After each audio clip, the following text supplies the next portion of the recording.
Host आपकी दोस्त doctor सूफिया इस वक्त C16 के प्लेटफॉर्म से मुखातिब है।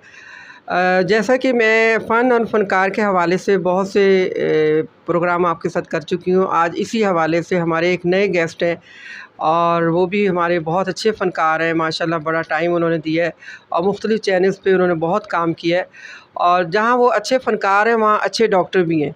तो आज हम आपकी मुलाकात कराते हैं मंसूर फ़हीम अहमद चौहान साहब से और वो अपना तारुफ़ ख़ुद हैं और अपनी पहचान ख़ुद हैं।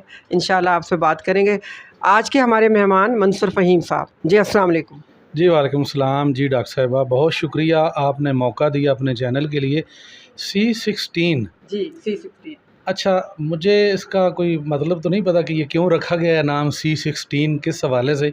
कोई ना कोई पीछे बिहाइंड द स्टोरी एक होती है कि क्यों रखते हैं चैनल का नाम। बहरहाल उसकी बहस नहीं है। मेरा नाम तो आपने ज़ाहिर बता दिया है और मैं डॉक्टर भी हूँ होम्योपैथिक, और फ़हीम क्लिनिक के नाम से मेरा अपना चैनल माशाल्लाह चल रहा है और बड़ा अच्छा जा रहा है। और एक मेरा एंटरटेनमेंट चैनल भी है वड्डे लोग के नाम से, VADDAY वड्डे लोग। वैसे W से लिखते हैं, मैंने ज़रा चेंज करके लिखा है।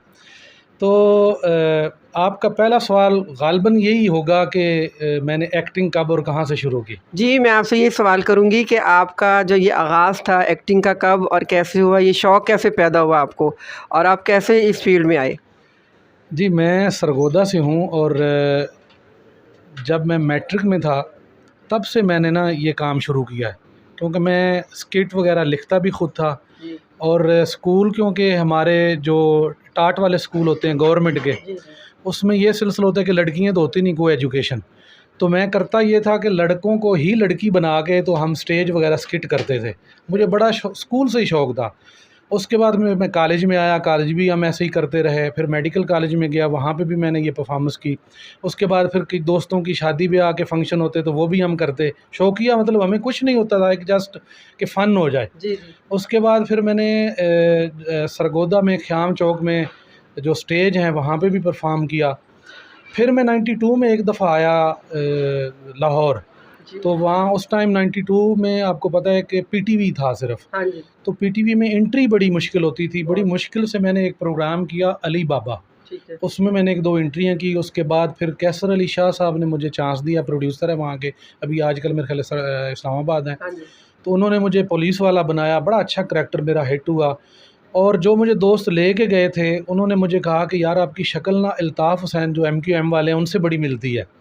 तो मैंने तो अल्ताफ़ भाई को देखा नहीं था कभी। कहते नहीं, मैं आपको लेके जाता हूँ। जियो जो है वो नया आया था 2000 में, और हम सब उम्मीद से प्रोग्राम शुरू किया था डॉक्टर यूनुस भट्ट साहब ने। तो मैं वहाँ गया, ऑडिशन वगैरह दिया। उन्होंने मुझे देखते ही कहा हाँ जी वेरी गुड, बहुत अच्छा, आपकी तो शक्ल हूबहू है। तो अभी ये सवाल मैंने आपसे करना था कि आपने जो था अल्ताफ़ हुसैन साहब का करैक्टर बड़ी देर किया और हम सब उम्मीद में हम आपको देखते रहे, आपकी पहचान बना, तो वो आपने ख़ुद ही ज़िक्र कर दिया। तो अब बताएंगे कुछ उसके बारे में हमें? जी, वो मैं वहाँ गया जियो के चैनल पे, उन्होंने मुझे ओके कर दिया कि आप सुबह आ जाएं। और मुझे गेटअप दिया उन्होंने। ये बाल उड़ा देते थे पहले मेरे, ये साइडों पे ना उनके बाल नहीं अल्ताफ़ भाई के। फिर टिपिकल जो उनका लिबास और सारा कुछ। शुरू में मैं बोल नहीं सकता था, उनकी आवाज़ ना बड़ा मुश्किल होता था, क्योंकि मैं ममिक्री आर्टिस्ट नहीं था। ममिक्री थोड़ी मुश्किल होती किसी की आवाज़ निकालना।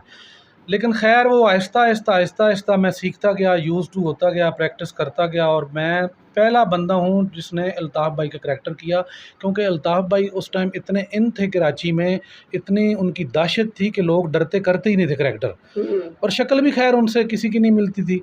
तो मैं जब गया तो अल्हम्दुलिल्लाह मैंने 10-11 साल, वो जब तक प्रोग्राम एंड नहीं हुआ, मेरे होते ही वो बंद हुआ था, तो तब तक मैंने आखिर तक वो किया। उसके बाद फिर क्योंकि जमहूरियत है प्रोग्राम 24 न्यूज़ का, उस पर भी अल्ताफ़ भाई, राना सनाउल्लाह, बुज़दार साहब और रहीम कादरी, ममनून हुसैन और बहुत बड़े ज़्यादा करैक्टर मैंने मिमिक्री के किया। फिर उसके बाद फिर ये सिलसिला ऐसे ही चलता रहा, काम मिलते रहे, कमर्शियल वगैरह भी किए। आजकल भी मेरा एक यूरिया खाद का चल रहा है, बड़ा अच्छा कमर्शियल है, बिग कमर्शियल है। और आजकल मैं ख़बरहार प्रोग्राम समा चैनल पे आफ्ताब इकबाल साहब के साथ उनकी टीम में शामिल हो गया हूँ, और बड़ी दुआओं के बाद शामिल हूँ, क्योंकि वो एक बहुत बड़ा प्लेटफार्म है और वहाँ पे टाइम और जगह मिलना बड़ा मुश्किल है। मैं वही बात करने लगी थी कि माशाल्लाह आपने इतना काम किया है, हमारी जो नई जनरेशन है वो आपसे मुस्तफ़ीद होना चाहती है, उसके लिए आप क्या सोचेंगे? अभी भी कुछ स्टूडेंट खड़े हुए हैं और आपने जैसे हम जियो का किया, फिर समा का किया, फिर आपने ये आफ्ताब अहमद साहब जो उनके साथ बहुत काम किया और अभी तक कर रहे हैं। तो एक तो ये है कि हमारी नई जनरेशन के लिए एक मैसेज करें और एक उनके काम के लिए सोचें कि उनके लिए हम क्या टारगेट रखें कि वो आगे चल सकें, आप लोगों से मुस्तफ़ीद हो सकें। डॉक्टर साहब 90s का जो दौर था ना पीटीवी का, उस टाइम कोई कंपटीशन नहीं था। तो जो बंदा पीटीवी पे आ जाता था पहले दिन ही हिट हो जाता था। बिल्कुल।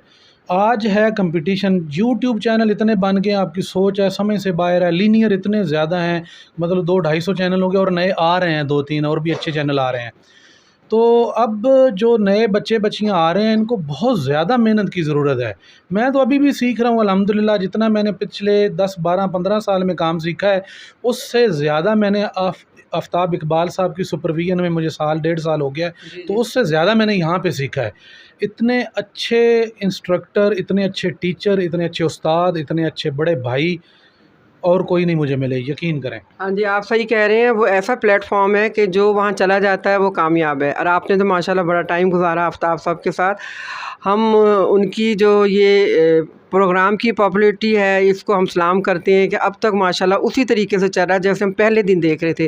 वो उनकी मेहनत है, उनकी लगन है कि वो यहाँ तक पहुँचे और अपनी पूरी टीम को लेके पहुँचे हैं। जहाँ जाते हैं उनकी पूरी टीम साथ होती है, उसमें आप भी होते हैं। तो अब आप कोई गवर्नमेंट को, पंजाब को, कोई हमारी हुकूमत को मैसेज देना चाहें आने वाले लोगों के लिए?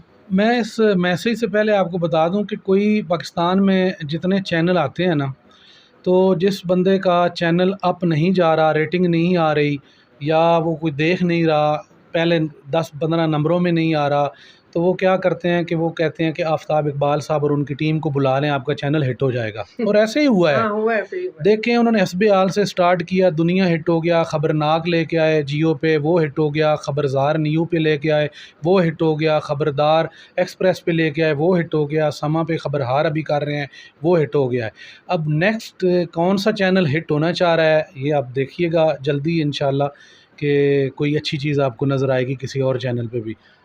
और रही बात आपके पैगाम की कि पंजाब हुकूमत, क्योंकि परवेज़ इलाही साहब की है और परवेज़ इलाही साहब ने अपना पहला जो दौर हुकूमत था परवेज़ मुशर्रफ साहब के साथ जो जॉइंट करके इन्होंने किया, तो उसमें इतने काम किए हैं जिसमें सबसे बड़ा काम जो है डॉक्टर साहिबा वो है 1122 का। हुँ, हुँ। इतना बड़ा काम है कि बहुत आप बड़ा काम है और बड़ी यकीन करें कि ये एक काम ही उनके लिए बहुत बड़ा है। बहुत लेकिन उसके बाद उन्होंने तालीम पे जो है वो बढ़े पंजाब पढ़े पंजाब, हुँ। इस टाइप का जो लोगो था उनका स्लोगन था वो चलता रहा, तो किताबें फ्री दी, बड़ा काम किया, आउटस्टैंडिंग काम किए हैं। ये आप रिंग रोड देख रही हैं, ये उनका ही प्रोजेक्ट था। हुँ। क्योंकि जो बंदा लेके प्रोजेक्ट आता है ना, बाद में अगर कोई हुकूमत आके कंप्लीट करती है तो तख्ती उसकी लगती है, लेकिन उसका नाम नहीं होता पहले बंदे का। ये प्रोजेक्ट उनका ही था और कितना हम रिंग रोड से फ़ायदा उठाते हैं। तो अब उनको पैगाम देने की ज़रूरत नहीं है, वो बहुत अच्छा काम करेंगे इंशाल्लाह ताला। उम्मीदें हमारी इनके साथ ही हैं और इंशाल्लाह आपको आगे नज़र आएंगे काम के पंजाब में हो रहे हैं। जी, डॉक्टर साहब बहुत शुक्रिया आपका, आपने हमें इतना टाइम दिया और आपकी बातें अभी हम और मज़ीद सुनना चाह रहे थे, लेकिन हमें भी टाइम को देखना होता है और दूसरी बात ये कि जहाँ आप अच्छे आर्टिस्ट हैं, वहाँ अच्छे डॉक्टर भी हैं।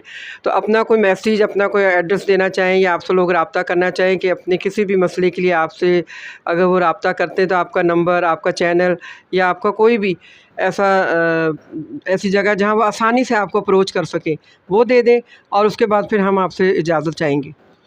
जी डॉक्टर साहब, आजकल सबसे बड़ा मसला जो है ना, मेरे पास जितने पेशेंट आते हैं ऑनलाइन भी, फ़हीम क्लिनिक मैंने बता दिया, यूट्यूब पे मेरा चैनल है, उस पे अगर जाएंगे अच्छी अच्छी वीडियोस भी मिलेंगी और वहाँ पे व्हाट्सएप नंबर भी है, वहाँ पे रब्ता कर सकते हैं आप लोग, किसी किस्म का मशवरा करना हो और मेडिसिन मंगवानी हो। पूरे पाकिस्तान में कोरियर होता है, बल्कि हमारी अल्हम्दुलिल्लाह मिडल ईस्ट में, सऊदी अरब में, फ़्रांस, यूके, यूएसए में भी मेडिसिन जाती हैं अल्हम्दुलिल्लाह। जी, जी। और यहाँ पे मसाइल जो ज़्यादातर चल रहे हैं लोगों के कि हम खाने पीने का और सोने का ध्यान नहीं रखते। हुँ, रात को, अब लाहौर में होते हैं तो हम रात को 12-1 बजे पराठे खा रहे होते हैं बिल्कुल और सही वो है। हज़म होते ही नहीं, उसी के साथ ही हम सो जाते हैं, कोलेस्ट्रॉल लेवल हमारा ज़्यादा हो जाता है, यूरिक एसिड बढ़ जाता है, बैली हमारा बड़ा हो जाता है और सांस का मसला बन जाता है, अटैक शुरू हो जाता है और दिल की धड़कन तेज़ हो जाती है। तो ये मसाइल जो है ना, ये देर से सोना और देर से रात को खाना, उसकी वजह से आ रहे हैं। वाक हम करते नहीं, हाँ बिज़ी जी। लाइफ है, एक बंदा कमाने वाला है, बस 12-13 लोग जो हैं वो खाने वाले हैं घर के। तो खुदा के लिए आप खाने पीने का कम से कम वाक नहीं कर सकते, खाने पीने में का ख्याल कर सकते हैं ना। ज़्यादा गोश्त खाना, ज़्यादा पराठे खाना, लस्सियाँ पी रहे हैं, साथ पता नहीं क्या क्या कर रहे हैं, थोड़ा सा परहेज़ कर लेंगे ना, जिगर मेदा आपका फिट रहेगा, जिगर ठीक है, कब्ज़ नहीं है आपको, सब ठीक है। जी, बिल्कुल सही कह रहे हैं डॉक्टर साहब, और हम इनसे अब इजाज़त चाहेंगे, और जो इन्होंने बातें की बड़ी मुफ़ीद थी, और हम चाह रहे थे कि हम इनसे और मज़ीद कुछ बातें करें, लेकिन हमें टाइम इजाज़त नहीं दे रहा है। Thank you very much. खुदा हाफ़िज़।